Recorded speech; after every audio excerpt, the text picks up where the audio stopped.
오늘 종료 주일 말씀은 누가복음 2장 27절부터 40절까지의 말씀을 가지고 그가 오신 이유, 우리가 있는 이유라는 제목으로 말씀을 나누도록 하겠습니다. 누가복음 2장 27절부터 40절까지의 말씀입니다. 하나님 말씀 받들어 읽겠습니다. 성령의 감동으로 성전에 들어가매 마침 부모가 율법의 관례대로 행하고자 하여 그 아기 예수를 데리고 오는지라. 시므온이 아기를 안고 하나님을 찬송하여 이르되 주제여 이제는 말씀하신 대로 종을 평안히 놓아주시는도다. 내 눈이 주의 구원을 보았사오니 이는 만민 앞에 예비하신 것이요 이방을 비추는 빛이요 주의 백성 이스라엘의 영광이니이다 하니 그의 부모가 그에 대한 말들을 놀랍게 여기더라. 시므온이 그들에게 축복하고 그의 어머니 마리아에게 말하기를 보라 이는 이스라엘 중 많은 사람을 패하거나 흠하게 하며 비방받는 표적되기 위하여 세움을 받았고 또 칼이 너의 마음을 찌르듯 하리니 이는 여러 사람의 마음의 생각을 드러내려 함이니라 하더라. 또 아셀 지파 바누엘의 딸 안나라 하는 선지자가 있어 나이가 매우 많았더라. 그가 결혼한 후 7해 동안 남편과 함께 살다가 과부가 되고 84세가 되었더라. 이 사람이 성전을 떠나지 아니하고 주여로 금식하며 기도함으로 섬기더니 마침 이때에 나와서 하나님께 감사하고 예루살렘의 속량을 바라는 모든 사람에게 그에 대하여 말하니라. 주의 율법을 따라 모든 일을 마치고 갈릴리로 돌아가 본 동네의 나사렛에 이르니라. 아기가 자라며 강하여지고 지혜가 충만하며 하나님의 은혜가 그의 위에 있더라. 아멘. 할렐루야. 우리 한 번 더 앞에 성도님과 또 좌우 양옆에 있는 성도님들 보시고 한 번 더 축복하도록 하겠습니다. 하나님께서 당신과 함께 하십니다. 하나님 당신을 사랑하십니다. 한 번 더 하나님 당신을 귀하게 여기십니다. 아멘. 성경에 보면은 예수님께서 이런 비유를 한번 말씀하신 적이 있거든요. 야, 한 주인이 있는데 불충한 종들이 있었다. 왕이 있는데 불충한 자들에게 사람을 보내었다. 무엇하라고? 돌이키라고. 그런데 그들이 말을 듣지 않았다. 그리고 오히려 무엇했었다? 때리고 모욕했었다. 그 왕이 나중에는 누구를 보내었다? 자기 아들을 보냈다. 근데 그들은 그 아들을 또한 때리고 모욕하고 죽였다. 이렇게 말했죠. 거기서 드는 의문이 하나가 있습니다. 그럼 뭐 하려고 보내시나 이거죠. 그렇지 않아요, 여러분? 그런 것들은 무엇해야 마땅하잖아요. 동네 하나를 싹 없애라. 저 하나를 그냥 싹 없애라. 저런 백성을 나는 둔 일이 없다고 싹 없애면 세상 편할 일인데 뭐할로 보내요 그러잖아요. 뭐할로 또 보내고 또 보내요. 구약 성경을 보면은 하나님께서 이스라엘 백성들에게 매번 그런 말씀 많이 하시거든요. 쉽게 말하면은 욕이죠. 너것들 같은 것들은 더 쉽게 말하면 내가 너네들을 낳고 벌을 마셨다니 김치국을 미역국을 먹었다니 김치국이래. 안 나봐서 그래요. 제가 안 나봐서. 내가 미역국을 먹었다니. 내가 너 같은 것들을 낳고 미역국을 먹었다니. 그런 말이죠. 구약성경에 그런 말이 아주 많이 나오죠. 그러면은 그냥 버리면 되잖아요. 그렇죠, 여러분. 근데 또 보내요. 선지자도 보내고 예언자도 보내고 제사장도 보내고 결국엔 누구를 보내줘요? 자신의 아들을 보내줘요. 그건 곧 자신을 보낸 거나 마찬가지죠. 말이야, 우리들이 하나님은 우리를 무엇하셔? 사랑하셔. 하나님의 사랑은 한이 없어. 그건 인간의 사랑이 아니라 하나님만이 하실 수 있는 사랑이라고 말은 쉽게 하지만 우리가 가만히 생각해 볼 때에 그거 참 쉽지 않은 일이에요. 몇 번 봐준다? 3번까지 봐준다. 3번. 아니, 70번에 7번까지 봐준 그런 사람은 절대 없어요, 여러분. 제가 보기에 이 자리에 있는 분들 가운데 70번씩 7번 봐주는 경우는 누구에게만 해당되느냐? 부모가 자녀에게만 해당돼요. 제가 생각할 때에 자녀들 가운데 자녀들이 이제 30 정도까지 오신 분들이신 부모님들이라면은 70번에 7번은 아마 봐주셨을 것 같아요. 키워오시면서. 더 봐주셨겠죠, 여러분? 70번에 7번이 뭐예요, 여러분? 70번에 700번도 봐주셨을걸요? 그런데도 버리는 부모는 거의 없습니다. 부모가 사랑하는 것이구나. 자녀는 죽었다 깨나도 그거를 안다 모른다? 모릅니다. 가족 얘기, 목사가 앞에서 가족 얘기하면 별로래요. 그래서 만만한 아직 어린 딸내미 얘기하려고요. 근데 얘가 이제 좀 귀가 열려가지고 자기 얘기하는 거 듣더라고요. 짧게. 그러니까 어릴 때, 지금도 어리지만 더 어릴 때 누구랑 결혼할래? 누구랑 결혼한다고 하게요? 아빠. 근데 바뀌었어요. 7살 되더니 너 누구랑 결혼할래? 그럼 여기 유치원에 있는 어떤 친구 아무개. 뭐야? 너 옛날에는 전에는 너 만약에 다른 왕자님이 너랑 결혼하자고 해가지고 하면은 너 아빠랑 안 살 거냐? 아니, 아빠 바로 옆에 살게. 지금은 야, 너 오늘 그러면은 너 어떻게 할 거냐? 그러면 아니, 너 우리 산 집 놀러 오면 되지. 점점 멀리 가요, 점점. 그렇구나. 나랑 내가 막 키우고 사랑하지만은 나중에는 나보다 TV를, 나보다 장난감을, 나보다 다른 사람을 더 못할 때가 오는구나. 사랑할 때가 오는구나. 그건 뭐 자연스러운 일이라고 할 수도 있겠지만은 부모님이 항상 말씀하시지, 너도 누구 낳아보면, 너도 네 자식 낳아보면 조금은 알 거야. 조금이 여러분. 저도 자식 낳아봤잖아요. 키우는 중이지만 자식 낳아서도 부모님 마음 절대로 모르겠더라고요. 아마도 못할 때까지 모르겠죠. 제가 죽을 때까지 부모님 마음은 알 수가 없을 거예요. 왜 봐줬지 부모님이? 나를 왜 용서해줬지? 나를 왜 이해해줬지? 그래, 육신의 부모님은 그렇지 않다고 치자. 도대체 하나님은 왜 나 같은 사람을 아직까지 벌하지 않고 기다리시는 거지? 왜 하나님은 나 같은 신자를 신자라고 불러주시는 거지? 왜 나 같은 자를 예수 믿는 자라고 인정해 주시는 거지? 왜 나 같은 자를 목사라고 세워주시는 거지? 이해가 되지 않는 거잖아요, 여러분.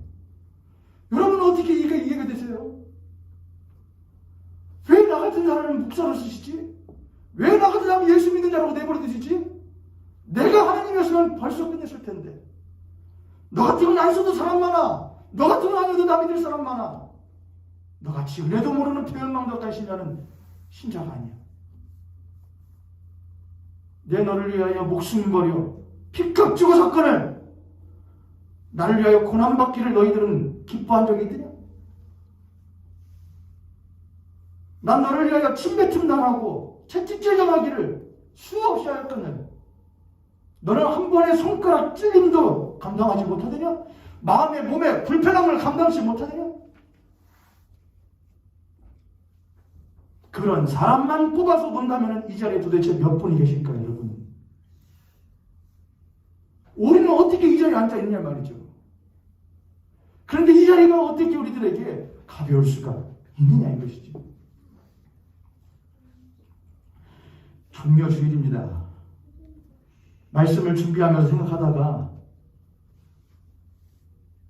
이 말을 해야 되나 안 해야 되나 한참을 하다가 지금 코로나 상황이 오미크론 상황이 이제 점점 감소세로 들어가고 있기에 코로나 상황 동안 여러분도 신앙생활 하시면서 여러 가지 생각을 하셨겠지만 담임 목사로서는 많은 생각을 하게 되었습니다. 그러면서 이런 생각이 들었어요. 저희들은 제가 생각할 때에 평균 이상의 단호함과 적극적으로 방역에 최선을 다했다고 저는 자부를 해요. 여러분 어떠세요, 여러분? 모형교회만큼 한 교회 거의 없어요, 여러분. 모형교회만큼. 그리고 이제 감소세로 주서들어요. 모르죠. 또 변이가 나올지는 모르겠지만 점점 감소. 오늘 보니까 1000명이나 떨어졌어요. 제가 주일날 어저께 저녁에 가만히 앉아서 말씀 준비하다가 가만히 앉아있다가 기도했어요. 하나님, 언젠간 감소세 주셔서 끝나고 종식될 때가 오겠지요? 그건 분명해요. 종식될 때는 오겠죠.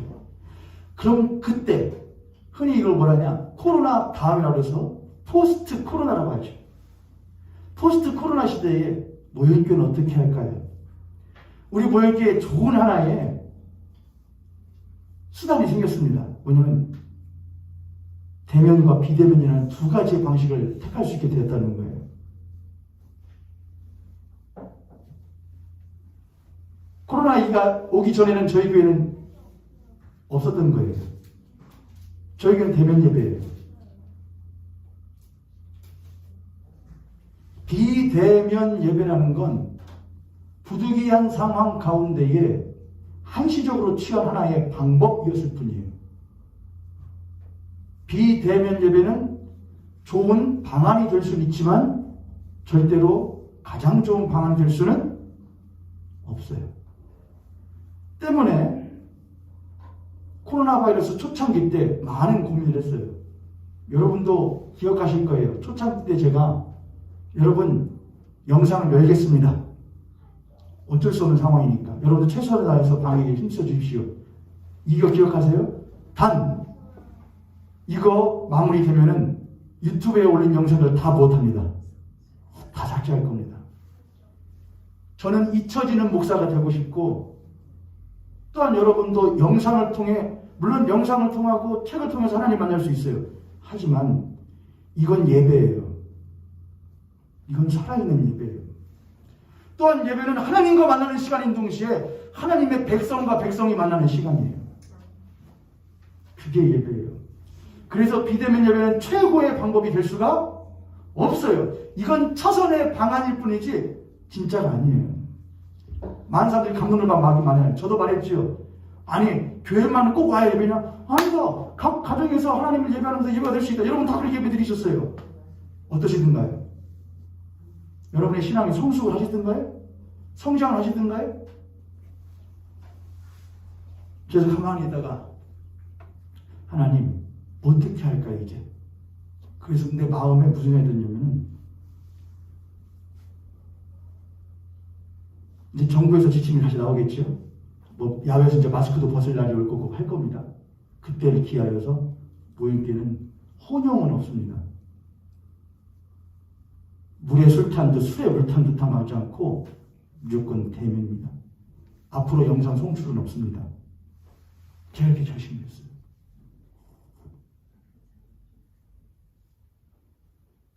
하고 나서 이렇게 있다가 저희 사모가 준비하고 있는 저한테 와서 이러다가 뭐 이게 뭐다가 제가 이런 고민 제가 누구한테 말하겠어요, 여러분. 상아들 여보 내가 이렇게 하게 생각을 했어. 저랑 오래 살았잖아요. 오래래. 한 10년 살았거든요. 근데 제 표정 보면 그래도 알아요, 이제. 표정 보면 이 사람의 생각이 어떤가, 마음 상태가 어떤가. 잘 보더니. 저보다 나아요. 그래도 영상 올려져 있는 것들 통해서 주중이라도 말씀 듣는 분도 있고, 예배하는 분도 있다. 제 취지는 알겠지만은, 열어놓자. 아니, 안 돼. 성도님들께 조금의 빌미라도 신앙의 걸림돌이 되는 걸 놓을 수는 없어. 물론 그것이 신앙의 받침대가 될 수도 있죠. 신앙의 받침대. 근데 제가 할 때는 신앙의 도등판이 되기보다는 신앙의 걸림돌이 될 가능성이 전 매우 많다고 생각을 해요. 안 해. 하고서는 오늘 아침에 예배를 준비하면서 제가 7시면 교회 내려오거든요. 주일날. 하면서 말씀 준비하다가 주일날 아침 주일학교 애들 영상 예배를 15분짜리를 제가 찍어뒀는데 그 준비하면서 호상나 타이서 가만히 생각하다가 도대체 예수 오시려면 뭘로 오시는 거냐 이거죠. 이스라엘 백성들이 예루살렘 성에 예수님이 오시는 걸 보고 뭐라고 하냐? 호산나 다윗의 자손이 예수요. 우리를 구원하소서 호산나해. 근데 그들의 마음은 전혀 다른 거 있잖아요. 우리 아까 박중근 집사님께서 기도하셨던 것처럼 전혀 다른 이거예요. 그분의 오심이 그들에게 뭐가 되느냐? 신앙의 성숙과 그들의 마음의 변화와 그들의 심령의 변화를 일으킨 것이 아니고 그들을 예수님을 십자가에 못 달아 못 박아 죽이라는 오히려 더 도태되어오는 길로 갔다고요. 오셨는데 심지어 그를 무엇하겠다고요? 예, 하나님 모르셨을까? 그를 죽이실 걸 아셨어요. 예수님 모르셨을까? 자기들은 자신을 죽일 걸 아셨어요. 근데도 하시더라 이거예요. 제가 그러면서 하나님 이 못난 목사를 용서하소서. 야, 노원준 목사야. 그것이 나의 양들에게 걸림이 될지 도둑판이 될지 네가 어찌 다 헤아리고 하냐. 혹 어떤 에게는 장애물이 될 수 있을지 몰라도 혹 어떤 에게 내가 택한 예비한 사람에게 그것이 발판될 수 있다면 조그마한 발판될 수 있다면 그것도 놓아라. 그런 마음 주시는 것 같았어요. 안 돼요 하나님. 그건 걸림돌이 돼요. 그러면 나는 지금까지 선지자와 예언자들을 왜 보낸 것 같냐?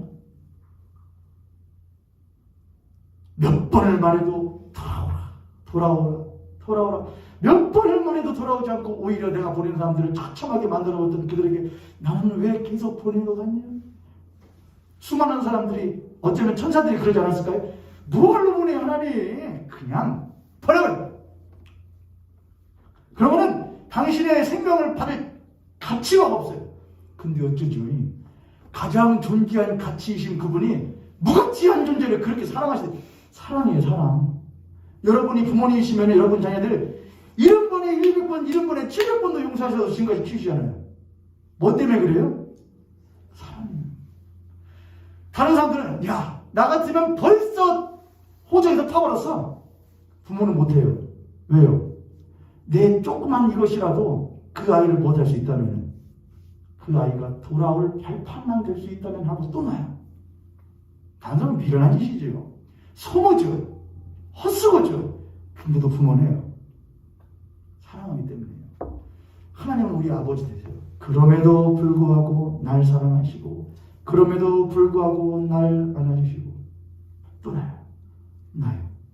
언젠간 그런 생각을 하며 오늘 종려주일 예배를 또 한 말씀을 준비했어요.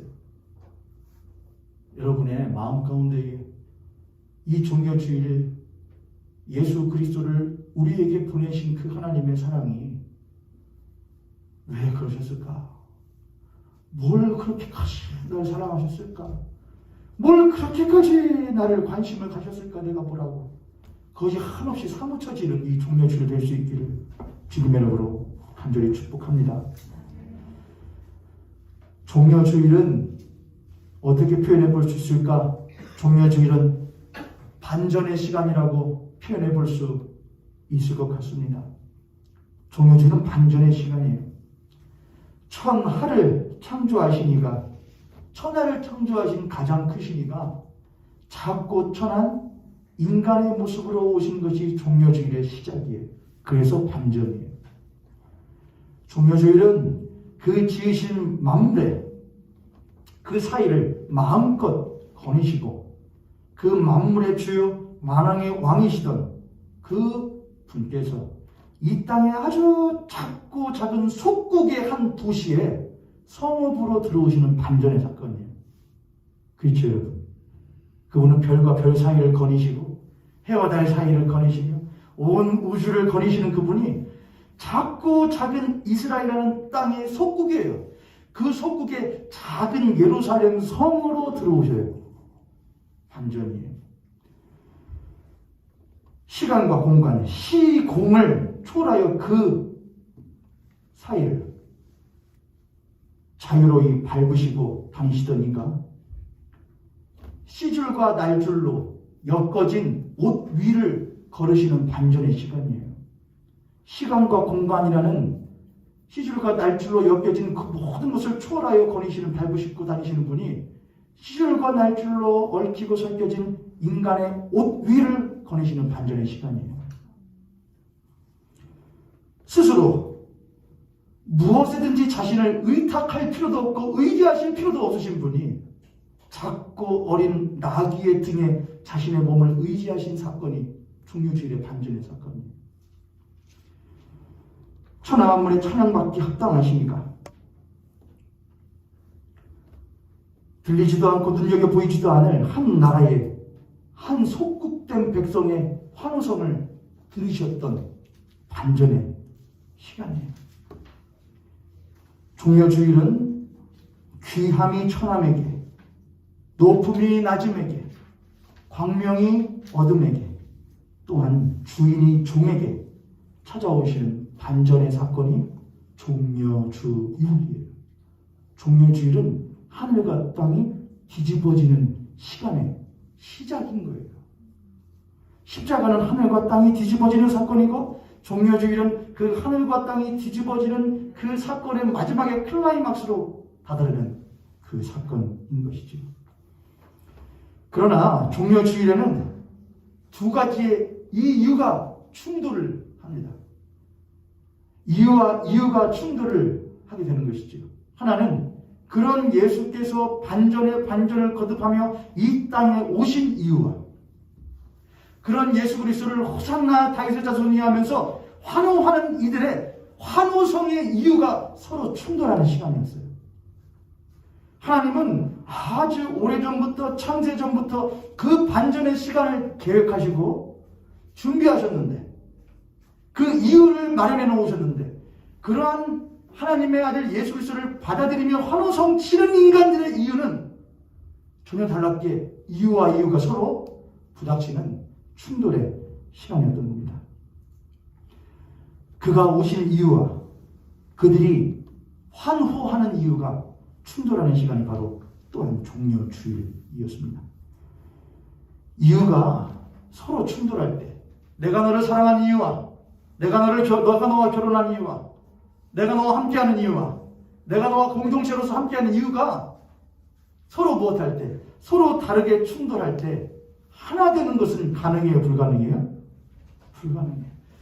내가 너와 결혼하는 것은 네가 이뻐서요. 네가 나와 결혼하는 것은 내가 돈이 있어서요. 그 이유가 서로 무엇하지 않으면 맞지 않고 서로 충돌하면 온전한 한 부부가 될 수 없는 것이죠. 한 교회 공동체가 있어요. 하나님께서 우리에게 교회를 허락하여 주시는 것은 우리를 사랑하시고 우리를 구원하시고자 하시는 것이고 하나 되고자 하시는 것인데 우리가 교회에 나오는 이유는 하나님께서 무엇인가 받아내기를 원하는 것이라면 이유가 서로 못하는 것이기에 충돌하는 것이기에 하나 되는 것은 불가하게 되는 것이죠. 그럼에도 불구하고 충돌이라는 건 불가피할 수밖에 없어요. 예수께서 오신 이유와 그 예수 그리스도를 환호하는 이유가 충돌할 수밖에 없다는 거예요. 왜냐하면 첫 번째는 예수 그리스도와 그 예수 그리스도를 환호하는 이들과의 대상의 차이가 너무 커요. 그는 하나님이시고 이들은 인간이에요. 그는 종을 주시고 이는 피조물이에요. 그는 완전하시고 온전하신 분이고 이들은 한없이 작디 작은 죄인일 뿐이에요. 그의 눈은 천하만국을 보시는데 이 인간은 그저 한낱 자기 앞길도 모르는 존재예요. 그러니 어찌 그 이해가 서로 맞을 수가 있겠어요? 이유가 충돌할 수밖에요. 이유가 충돌할 수밖에 없어요. 왜냐하면 인간이라는 존재는 살아가는 동안 상처받으면 살아가요. 상처라면 다른 거 아니에요, 여러분. 한계를 경험하는 게 상처예요. 사람과의 관계에서 한계를 경험해요. 안 되네? 나와 같지 않네? 한계를 경험해요. 난 이렇게 말해, 저 사람 저렇게 말하네? 난 이렇게 표현했는데 저 사람 이렇게 표현하네? 난 이렇게 대하는데 저 사람 저렇게 대하네? 사회공동체에서 한계를 경험해요. 난 이렇게 한번 사회를 변화시켜 보고 싶었는데 그렇게 변화시키기를 원치 않는 사람들이 있네? 수많은 사람들이 그럼에도 불구하고 인간의 역사는 진보한다라고 스스로 위로하지만 실제로 인간의 역사가 그랬는가? 그렇지 않았거든요. 그런 것들이 하나하나 인간에게 상처로 거하게 될 때에 인간은 점점 상처로 인하여 좁아지고 시야가 좁아지고 마음이 옹졸해져 가요. 어른이라고 모두 다 시야가 넓고 어른이라고 모두 다 마음이 넓은 것은 결코 아니에요. 왜 그럴까? 연세를 들어가면서 세월을 살아가면서 삶에서 받았던 그 상처들이 이 어른의 마음과 시야를 점점 무엇하게 만든 것이냐? 좁게 만드는 거예요. 그러한 상처들이 걸림돌이 되어서 성숙과 성장을 방해하고 제한하게 해요. 그런 인간과 상처가 없으신 하나님이 만나시니 어떻게 그 이유가 충돌하지 않을 수가 있겠습니까? 그렇게 하나님과 인간, 하나님이 보내신 예수 그리스도와 그가 보내신 이유와 그가 오신 이유와 인간이 그를 환호하는 이유가 서로 못하게 되느냐? 충돌하게 되고 그 충돌은 오늘 이 시간에도 있어요. 예수 그리스도는 오시기를 원해요. 우리의 삶 가운데로. 크게 오시는 것도 아니에요. 어린 나귀 타고 낮고 작은 모습으로 오셔요. 멋진 왕의 모습으로 군림하시는 것이 아니고 천하를 창조하셨음에도 불구하고 작고 작은 어린 나귀를 타고 그저 종려나무까지 흔들고 허름한 옷가지를 밟으면서 오실 뿐이에요. 그런 하나님은, 그런 예수 그리스도를 우리들은 많은 나의 상처와 많은 나의 굳어진 이해와 마음으로 그를 무엇하냐? 받아들이지 않는 일들이 오늘도 허다해요. 그가 우리에게 오셔야 될 이유는 딱 한 가지로 내가 너를 사랑하기 때문이에요. 그러나 우리가 그를 받아들이지 않는 이유는 매우 많아요. 그가 우리에게 오신 이유는 딱 하나예요. 제가 오늘 7가지를 하는데 다 합하면 딱 하나예요. 왜 오셔야 도대체? 예수께서 오시는 이유가 뭐예요? 예루살렘 성에 죽으러 오시는 이유가 뭐예요? 딱 하나예요. 사랑해서 와. 더 살리고 싶어서 와. 사랑이 그 이유예요. 그러나 우리가 당신을 받아들이지 못할 이유는 이래서 100가지 1000가지 하도 많아요. 이래서 못해요. 저래서 못해요. 저래서 안 돼요. 이래서 오늘은 안 돼요. 이래서 지금은 안 돼요. 수도 없이도 많아요. 누구 때문에 안 되고, 나 때문에 안 되고, 저 사람 때문에 안 되고, 이 시간 때문에 안 되고, 이 시간 때문에 안 되고, 저 상황 때문에 안 되고, 수만 가지로 그를 받아들이지 않을 이유가 우리들에게 많이 있어요. 그분은 이유가 하나예요. 왜 오셔요? 사랑해서. 우리는 왜 안 받아들여요? 이유 많아요. 이것 때문에, 이것 때문에, 이것 때문에. 맞지가 않아요. 종려주일의 사건이 오늘날 우리의 삶 가운데도 혹시 일어나지 않는가 생각해 봐야죠. 나는 왜 그를 받아들이고 하는가? 나는 왜 그를 호상하면서 호세하는가? 예수께서 오신 이유는 우리와 하나 되시기 위함이에요. 사랑하시니까. 예수께서 오신 이유는 하나님의 뜻과 나의 뜻이 하나가 되게 하기 위함이에요. 사랑이라는 건 뜻이 맞는 거예요. 예수께서 우리들에게 오신 것은 무엇이냐? 그 뜻이 하나 되어 뜻을 무엇하기 위함이냐? 이루시기 위함이에요. 그 모든 것이 어디에 들어있어요? 주기도문에 들어있어요. 하나 되게 하소서. 뜻이 이루어지게 하소서. 그 뜻이 성취되게 하소서. 그 모든 게 주님의 기도예요. 너희들은 그렇게 기도해라. 다른 것 구하지 말라. 그게 그가 오신 이유, 곧 사랑이었던 거예요. 사랑이. 우리 옆에 손들이 같은 손에 보시고 그렇게 한번 축복하도록 하겠습니다. 예수께서 오신 이유는, 예수께서 당신을 위하여 오신 이유는 사랑 말고 없습니다. 아멘. 아멘. 그가 오신 이유를 오늘 제가 본문으로 택한 말씀 본문은 예수께서 태어나실 때에 그 예수 그리스도의 아기일 때의 모습을 본 두 사람이 있었는데 바로 시므온과 안나라는 선지자들이었습니다. 근데 시므온과 안나가 아기 예수를 보고 예언을 하고 예언의 성취를 선포를 해요. 그 내용들을 가만히 보면 예수께서 이미 이 땅에 종려주일로서 오시는 것뿐만 아니라 이 땅에 오신 이유가 일목요연하게 정리되어 있어요.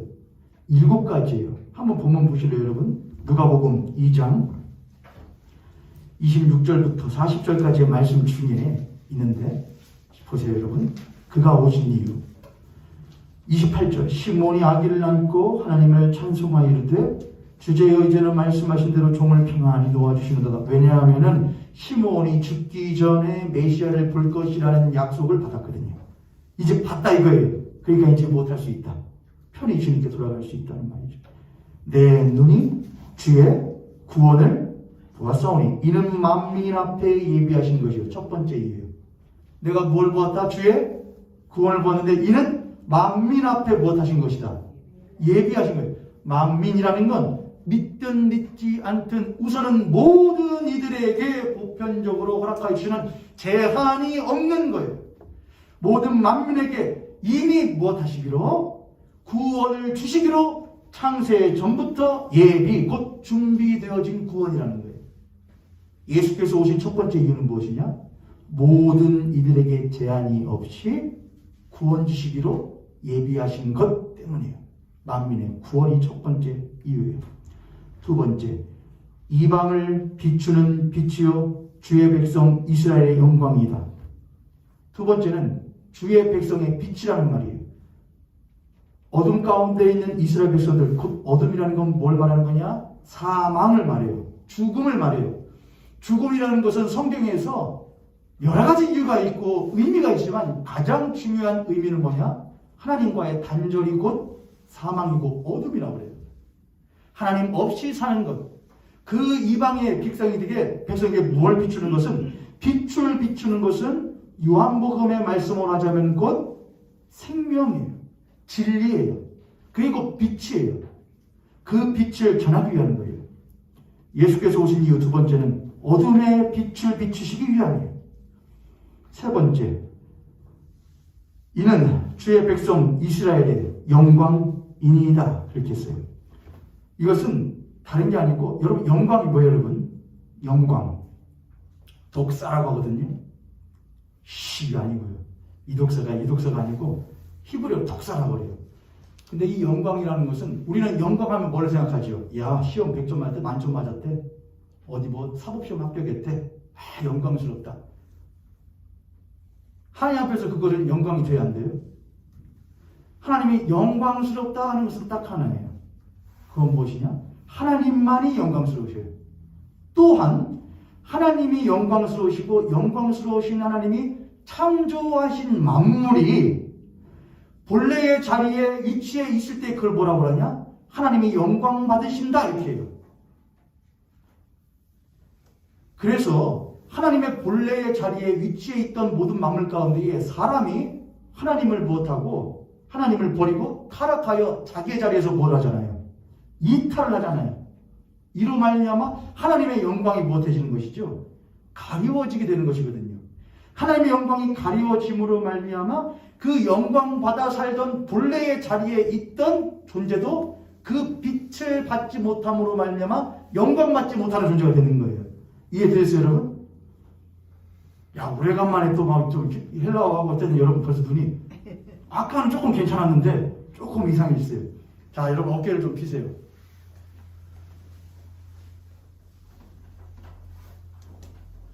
목도 좀 돌리시고. 주중 동안 그냥 수고하시느라고 고생들 많으셨어요. 자, 옆에 있는 선생님들 만지면 안 되니까, 거리 두게 되니까 그거 넘어가고. 자, 다시요. 영광이란 건 뭐냐? 인간에게는 영광이 없어요. 피조물에게는 영광이 있을 수가 없어요. 다른 예로 하자면 해와 달을 설명하면 돼요. 해는 무엇이고 발광체고, 달은 뭐라고 하죠? 반사체라고 하죠. 해의 빛을 받아 달이 밤에 지구를 비추는 거잖아요. 그렇죠. 영광은 누구에 있는 것이냐? 하나님께 있는 거예요. 근데 그 영광이 인간에게 본래의 자리에, 하나님이 창조하신 본래의 위치와 자리에 있는 이들에게 비추어질 때에 그것들이 주의 영광을 받음으로 말미암아 영광되는 거예요. 이해되세요, 여러분? 하나님의 본래의 자리, 하나님이 창조하신 본래의 자리에 있을 때 그분의 빛 받음으로 말미암아 영광받게 되는 거예요. 근데 해가 비추는데 달이 그 자리에 없어요. 그러면 영광스러워요, 안 영광스러워요? 달은 없는 거예요, 우리들에게. 달이 본래 자리에 있어야 해의 빛을 받아 우리들에게 반사를 시켜주는데 달이 그 자리를 이탈하면 없는 거예요, 빛을 존재가. 인간이 바로 반사체예요. 하나님의 영광을 받아 그 빛을 만물에게, 피조물에게 비춰주는 반사체가 바로 인간인데, 그 인간이 자리를 이탈했다는 거예요. 그래서 이방에게 비추는 빛이라는 말은 무엇이냐? 몇 절이죠? 32절에 31절. 이는 만민 앞에 예비하신 것이요 이방을 비추는 빛이요 주의 백성 이스라엘의 영광이다. 주의 백성이라는 것은 하나님의 택함 받은 백성이란 말이에요. 하나님의 택함 받은 백성은 하나님께서 원래 창조하신 본래의 자리에 위치해 있는 자가 하나님의 백성이에요. 그 백성들이 뭘 받는다? 드디어 하나님의 영광 받음으로 말미암아 영광스러운 존재가 된다는 거예요. 다른 것 아니에요. 근데 이스라엘 백성들은 뭘로만 생각을 했죠? 우리나라가 세계 최강대국, 경제력 1위, 군사력 1위 이런 식으로 생각을 했다는 거예요. 이스라엘 사람들이. 그런데 하나님 뭐라고요? 너희들이 내 본래의 창조한 위치에 있는 것, 하나님과의 온전한 관계의 자리에 있는 것, 그것이 너의 영광스러움이라고 하는 거예요. 야, 여러분 이것만 해도 우리들에게 얼마나 크냐 이것이죠. 그럼 이 자리에 여러분 영광스럽지 않은 사람들이 있을 수 있어요, 없어요? 우리는 주의 백성이라며요. 우리는 주의 자녀라며요. 그럼 우리가 본래 창조된 그 자리에 위치해 있는 거예요. 주의 빛 받는 자리에 있는 거예요. 우리는 그 주의 빛 받음으로 말미암아 영광스러운 존재가 된 거예요. 근데 우리는 그건 하나도 안 영광스러운 것 같아요. 주의 자녀된 게 하나도 영광스럽지 않은 거예요. 뭐에 영광스럽다고 그래요?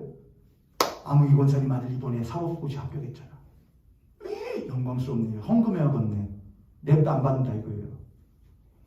야, 이번에 저기 사업 성공했잖아. 대박 터졌어. 영광스럽네. 하나님께 영광 드려야겠네. 냅도 안 받는다 이거예요. 진짜 영광은 뭐라 이거예요? 괜찮아요. 합격 안 해도 돼요. 성공 안 해도 돼요. 진짜 성공은 이미 한 거예요. 내가 주의 자녀 된 순간부터. 할렐루야. 내가 하나님의 자녀라 이거예요. 그럼 난 영광스러운 존재인 거예요. 누가 인정해줘요? 돈 있어? 집에 가전제품 많이 있어? 몇 평 살아? 차 몇 cc야? 다 이거예요. 그렇게 할 것 같으면 예수께서 종려주일날 예루살렘 성으로 들어올 때 뭐 타고 오셨죠? 마이바흐 타고 들어오시죠. 마이바흐. 벤츠를 몇 억짜리 타고 오시죠? 람보르기니 타고 들어오시죠. 뒤에 사람들 수많은 부자를 끌고 들어오시죠. 그딴 거 안 하신다고요. 왜요? 예수님은 성부이신 하나님과 자신의 관계가 온전하게 위치가 맞아 있단 말이에요. 그분은 스스로가 영광스러운 존재임을 자신이 안다고요. 야, 아버지가 나를 영광스럽게 하시오? 그래요. 어린 낙이 타고 들어와요. 개선장군도 아니에요. 근데 그분은 영광스러움을 하셔요. 그게 주의 백성의 영광됨이에요. 그가 오신 이유는 그 영광됨을 우리들에게 또한 주시기 위함이에요. 네 번째, 그의 부모가 33절입니다. 그의 부모가 그에 대한 말들을 놀랍게 여기더라. 시므온이 그들에게 축복하고 그의 어머니 마리아에게 말하여 이르되 보라, 이 아이는 이스라엘 중 많은 사람을 못하거나 패하거나 흥하게 한다 이거예요. 이 아이가 옴으로 말미암아 패하는 자와 흥하는 자가 구분되게 된다 이거예요. 그러면 괜히 오셨네. 안 오셨으면 패하는 자도 못한 자도 없을 거 아니에요. 패하는 자도 흥하는 자도 없을 텐데 괜히 오셔가지고 패하는 자 생기고 흥하는 자 생기네. 구분이 생기네. 예수께서 오시지 않았으면 모두 다 못할 자예요? 패하는 자예요. 예수가 오심으로 말미암아 모두 패할 수밖에 없는 자에서 무엇하는 자가 생기는 것이냐? 흥하는 자가 생기는 거예요. 그가 오신 이유는 바로 흥하는 자를 세우시기 위함이에요. 다섯 번째 이유가 있죠. 흥하게 하며 34절 이어갑니다. 비방을 받는 표적이 되기 위하여 세움을 받았느니라. 그 예수 그리스도께서 이 땅에 오신 이유는 비방받는 표적되기 위함이에요. 여러분 비방이 뭐예요? 여러분 비방은 뭐냐면 한마디로 말하면 거짓된 것을 가지고 조롱하는 게 비방이에요. 비방. 거짓된 것을 가지고 날조된 것을 가지고 조롱하는 게 비방이에요. 근데 그 비방을 누가 잘하느냐? 사탄이 잘하거든요. 사탄이에요. 그 사탄이 인간들을 향해, 우리를 향하여 뭐라고 하냐? 야, 너희들이 도대체 무엇이 있건데 하나님의 백성이 될 수 있다는 거냐? 너희들이 도대체 하나님 앞에 한 것이 무엇이 있건데 그분의 자녀라고 말하는 것이냐? 너희들이 그분 앞에 드릴 것이 무엇이 있었건데 그분의 자녀라고 하는 거냐? 그게 비방이에요. 참소하는 거라고 해요. 근데 예수께서 그 참소의 자리에 우리를 못 하시고 탁 밀쳐내시고 그 비방의 자리에 자기가 서시는 거예요. 그 비방받는 자가 사단이 비방하고 참소하고 해서 결국에 몰고 가는 곳이 어디냐? 십자가예요. 우리를요. 야, 너는 결국에 죽을 수밖에 없는 거예요. 야, 내가 너 살아있을 동안에 좀 잘해주고 뭐 좀 먹여주고 입혀주고 했더니 잘 사는 것 같았어? 속은 거지 뭐. 그냥 죽어. 인생 끝났어. 그 자리에서 우리를 탁 밀쳐내시고 그분이 대신 서시는 거예요. 그게 비방받는 표적으로 세움받기 위함이에요. 그걸 보고 신학에서는 뭐라냐? 대속이라고. 대신 속하주셨다. 갚아주셨다 이거예요. 그게 대속, 속량이라고 해요. 그가 오신 이유는 우리 대신 비방받는 표적 되시기 위하여 오신 거예요. 35절에 이렇게 쓰여 있습니다. 또 칼이 너의 마음을 찌르듯 하리니 이는 여러 사람의 마음의 생각을 드러내려 하심이니라. 사람의 마음속에 있는 숨겨진 죄, 또한 혼자 사는 세상이 아니기 때문에 다른 이의 죄된 마음으로 인하여 내가 받은 여러 가지의 상처와 올무들이 있어요. 근데 그것이 내 마음에 또다시 무엇이 되느냐? 한이 된다고 하기도 하고 그것이 하나님의 사랑과 하나님의 은혜를 의심하게 하는 또 다른 죄가 돼요. 다른 사람의 죄가 다른 사람의 죄로 인하 숨겨진 죄로 인하여 드러난 열매가 나에게 영향을 주어 그것이 나에게 상처가 되고 그것이 그 상처가 예수 그리스도의 사랑과 은혜를 의심하게 만드는 또 다른 죄가 된다 이거예요. 그래서 또 들어가요. 뿌리고. 그 숨긴 마음을 못하게 하시냐? 드러내게 하셔요. 드러내게. 우리의 숨겨진 죄를 드러나게 하십니다. 마지막 7번째는 무엇이냐? 이번에는 안나 선지자가 그렇게 말합니다. 몇 절로 가시냐면은 38절입니다. 마침 이때에 나와서 하나님께 감사하고 예루살렘의 속량을 바라는 모든 사람에게 그에 대하여 말합니다. 속량이라는 건 값 주고 샀다는 말입니다. 값 주고 사셨다. 마땅한 값. 그 값이라는 것은 우리가 이미 익히 알고 있는 것처럼 예수 그리스도의 피값이라고 말하기도 하고 예수 그리스도의 목숨값이라고 해요. 예수 목숨값. 그게 속량.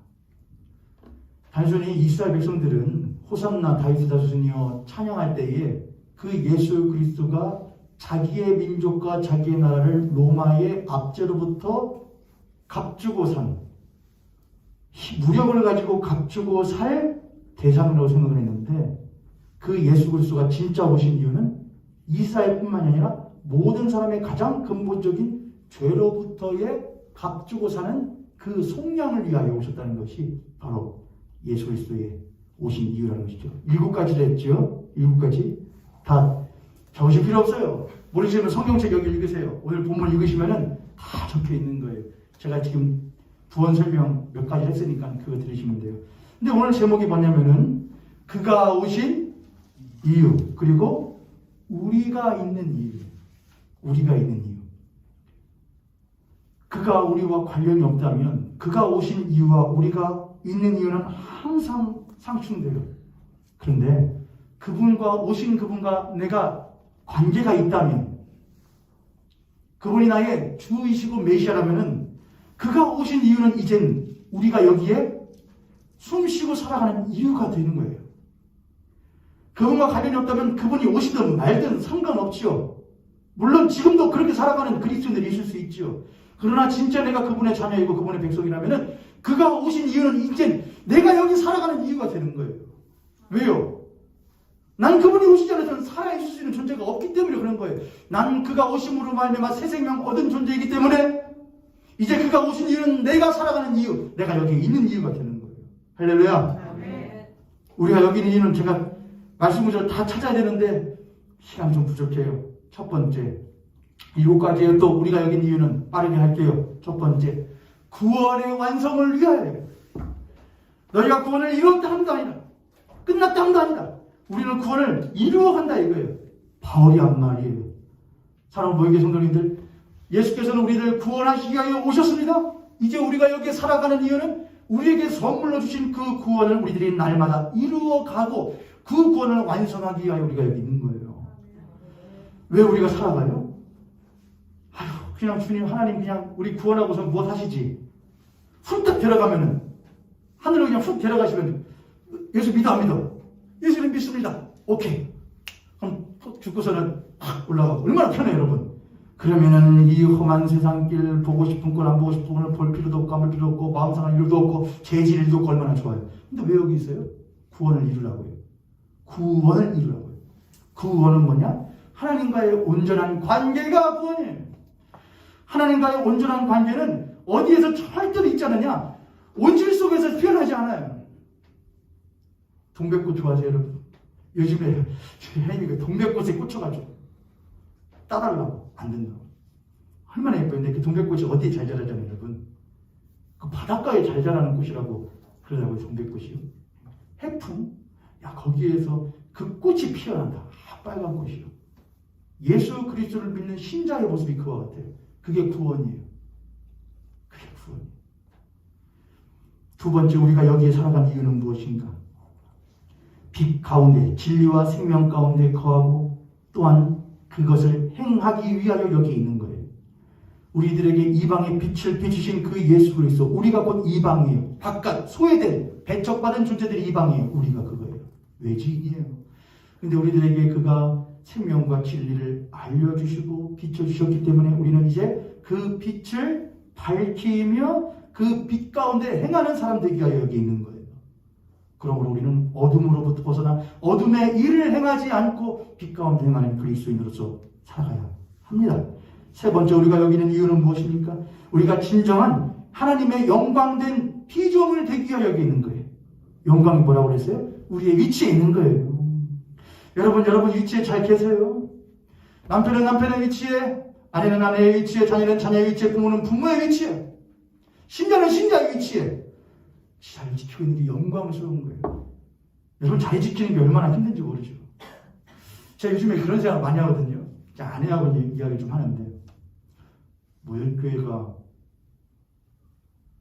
15년 후면 어떻게 될까? 15년 후면 여기에 60세 이상이신 분들은 75세, 안 계실 분들도 그럼 15년 후면은 저는 65세. 아니 55세. 큰일 날 뻔했다. 10년 넘을 뻔했어. 55세. 사문이가 몇 살이지? 21살. 그러면은 36살. 15년 후면 어떻게 될까? 모임비가 더 많아질까? 성도들이? 그럴 수도 있지만 안 그럴 가능성도 많다고 생각을 해요. 그러면은 지금의 기성세대의 신자들의 성도님들의 삶의 이 신앙의 삶과 지금의 MZ세대라고 하거나 아니면 30대의 우리 청년들이 어른들의 신앙의 삶을 본받을 수 있을까? 믿음 없는 목사의 추측으로는 안 될 거라 생각을 해요. 믿음 없는 거죠. 근데 안 될 거예요. 아마도 꽤나 많은 시간을 돌릴 것 같아요. 그런 생각을 해요. 내가 그걸 기다릴 수 있을까? 제가 하는 기도, 요즘에 하는 기도, 하나님, 저같이 성격 급한 목사가 그들이 빙 돌아서, 저 그거 잘 못 참거든요, 원래. 해야 되는데, 돌아서 한다고 했을 때에, 20년 있다가 온다고 생각할 때에, 제가 이 자리를 지키고 있을 수 있을까요? 돌아오고 싶은데, 한참을 돌아서 돌아오고 싶은데 없으면 얼마나 그들이 허탈할까. 근데 한참을 돌았는데 그래도 아직도 혼자라도 목사가 있으면 그들이 반갑지 않을까. 그 위치 지켜주는 것이 얼마나 자리 지켜주는 게 중요한지 몰라요, 여러분. 여러분이 지금 계시는 자리가 얼마나 중요한 자리인지 몰라요. 여러분 옆에 손님 앞에 손님 보시고 우리 한번 축복하도록 하겠습니다. 당신이 계셔서 수고스럽지만 얼마나 귀한지 모르겠습니다. 수고스러울 거예요. 그 위치를 지킨다는 것, 부모의 자리를 지킨다는 것, 자녀의 자리를 지킨다는 것도, 아내와 부모의 자리를 지킨다는 것도, 목사의 자리를 지킨다는 것도. 그럴 때는 언제 듣지 말아세요. 잠깐 쉬고 오겠습니다. 머리 식히고 있습니다. 머리 식힌다는데 어때요? 쉰다는데요. 쉰다는 건 다시 회복하고 돌아온다는 거잖아요. 뭐 하지만 마세요. 떠나지만 마세요. 돌아온다고 약속만 해주세요. 그러면 지킬 수 있어요. 우리가 여기 있는 네 번째는 뭐예요? 많은 사람 이스라엘 백성들 가운데 패하고 흥하게 하는 거라고 했어요. 우리들에게 어떻게 적용돼요? 우리가 여기 있는 이유는 우리 안에 육신의 사람이 패하고 영의 사람이 흥하게 하는 일을 위하여 우리가 여기 있는 거예요. 이 땅 가운데 살아가는 동안에 육신을 쫓아 육신의 종용, 안목의 종용, 이생의 자랑을 쫓아 살아가는 우리의 옛사람이 패하고 완벽하게 죽고 우리 안에 성령의 사람이 날마다 살아나는 일을 위하여 우리는 여기에 살아가는 거예요. 우리의 여기 있는 이유 다섯 번째는 뭐예요? 주 예수 그리스도 우리를 위하여 비방받는 표적으로서 십자가에 세움 받으신 것처럼 이제는 우리가 그 예수 그리스도를 위하여 고난받는 일도 기꺼이 하는 일을 위하여 우리가 여기 있는 거예요. 우리는 예수를 위하여 축복받는 자리에 있기보다 예수를 위하여 고난받는 자리에도 함께하는 신자로서 여기 있어야 돼요. 우리가 여기 있는 이유 여섯 번째는 정결한 마음을 가지고 주 예수 그리스도와 한 마음 되기 위하여 여기 있는 거예요. 그렇게 하는 일곱 번째는 이어져요. 일곱 번째 우리가 여기 있는 이유는 뭐예요? 그 하나님의 나라가 속량 피로 값주고 산 한 사람 한 사람과 그 하나님의 모여진 나라가 그 하나님의 귀한 나라가 온전하게 유지되어지고 또한 이루어져 완성되어질 그 날을 위하여 우리는 여기 있는 거예요. 뭐예요? 그 하나님의 나라예요. 내세울거 없을지도 몰라요. 부자가 없을지도 몰라요. 그래도 하나님 나라예요. 이걸 위하여 눈물 흘리는 이들이 있어요. 무릎 꿇는 이들이 있어요. 마음 쓰는 이들이 있어요. 그것 때문에 이 교회가 있는 거예요. 우리는 모형교회를 넘어서서 하나님 이 나라 가운데 이 사회 가운데 하나님 나라가 임하게 하여 주시옵소서. 우리가 그걸 위하여 여기에 있는 거예요. 그렇게 우리가 여기에 있는 이유가 그가 오신 이유와 맞아 떨어질 때 우리는 비로소 진정한 종려주의를 맞이하는 거예요. 호산나 다윗의 자손 예수시 어서 오시옵소서. 당신의 뜻을 이루소서 말할 수 있는 우리 모두에게 손 드시기를 주님의 이름으로 간절히 축복합니다. 아멘.